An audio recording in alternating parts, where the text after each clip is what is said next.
Day 62, or March the 3rd. Keep your word, no matter what. Our thought today is rooted in Joshua chapter 9, verse 19. All the leaders answered, "We have given them our oath by the Lord, the God of Israel, and we cannot touch them now." First, the big picture surrounding this verse. Having entered the Promised Land with varying success, the Israelites now turned to conquer every city.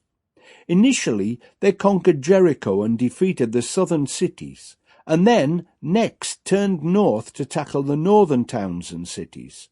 Despite his people making mistakes, God kept his word, and in no time at all the whole land had been subdued. But there were still several pockets of resistance.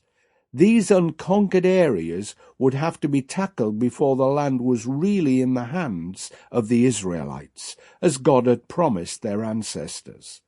Nevertheless, they were in the Promised Land at last, and the task of dividing the land and settling the people was about to begin. Now today's action step. Sometimes keeping a word is costly. It's easier to break it and apologize. I'm glad God doesn't act like that. I'm glad he told us in Isaiah chapter 55 verse 8, "My thoughts are nothing like your thoughts, says the Lord." It's as easy as that. Breaking his word is not an option for God. He wouldn't think of it. Sadly, this is an ungodly option that we believers still use, and we must stop. When the Israelites were lied to by the Gibeonites, and this trickery resulted in them giving their word, they stuck by it because it was the godly thing to do.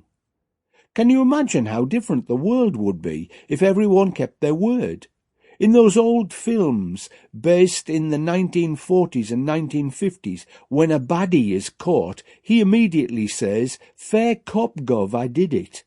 On the other hand, modern films reflect the approach of many in the 21st century society, when transgressors say, "You can't prove anything, I want to see my lawyer." If God's people don't keep their word, how can we expect unbelievers to? It's up to you and me